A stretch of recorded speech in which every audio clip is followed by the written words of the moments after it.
ગીર સોમનાથમાં ફરી એક વખત સામે આવ્યો છે ચાર પગનો આતંક। ઉનાના સમતે રોડ પર બે સાવજની લટાર જોવા મળી। હાઈવે પર સાવજની આ લટારથી વાહનોના પૈડા પણ થંભી ગયા।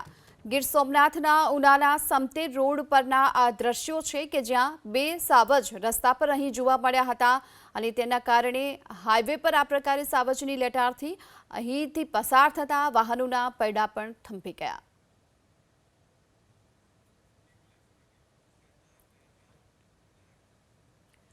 સુરતના સરથાણાના કેટલાક વિસ્તારોમાં કાલે પાણી કાપ રહેશે। પાણીની લાઇનમાં સમારકામના પગલે પાણી કાપનો નિર્ણય લેવામાં આવ્યો છે।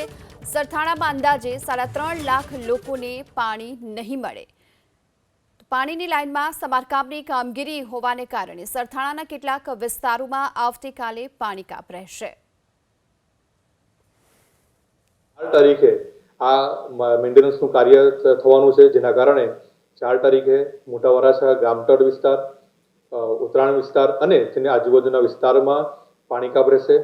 5 તારીખે આ વિસ્તારોમાં ઓછા પ્રેશરથી પાણી મળવાની સંભાવના રહેતી છે, જેથી આપના માધ્યમથી તમામ સુરતવાસીઓને અને ખાસ કરીને તે વિસ્તારમાં રહેતા લોકોને હું જણાવવા માંગુ છું કે આગમચેતીના ભાગરૂપે 4 તારીખ અને 5 તારીખની જે વ્યવસ્થા છે એ આપણે કરીને ફરીથી આપણે 6 તારીખે આપણે રાબેતા મુજબ આપણને પાણી પુરવઠા મળશે।